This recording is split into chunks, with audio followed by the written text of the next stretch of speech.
ស្រីអើយអីស្រីក្រមុំមិនតូចធំតំហមនឹងបងស្រីអើយអីស្រីក្រមុំមិនតូចធំតំហមនឹងប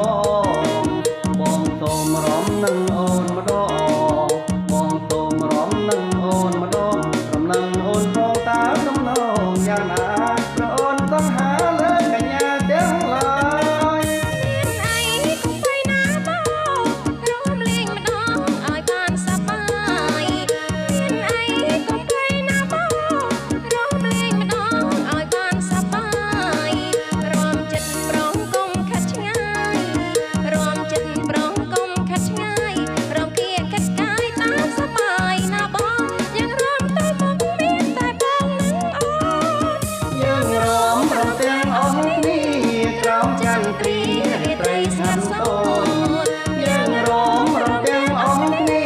ក្រោមចន្ទ្រីរាត្រីស្ងាត់សូ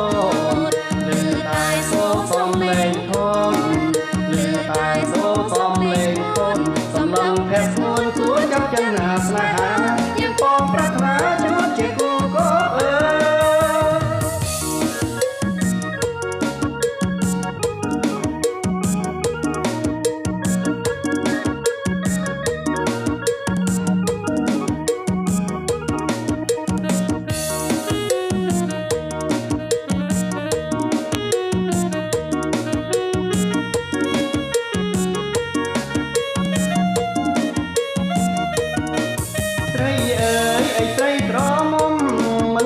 ធំតំល្មមនឹងបង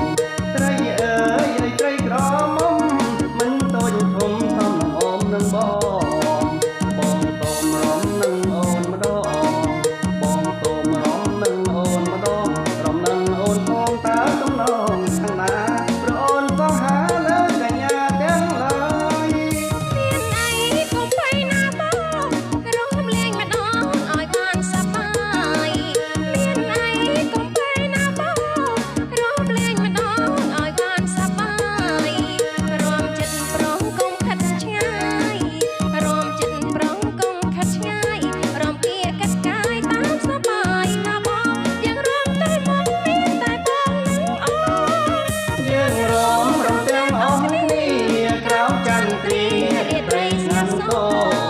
យើងរំរំទាំងអស់គ្នាក្រោមចន្ទ្រីរាត្រីស្ងាត់សូត្រលឺតែសូរសំឡេង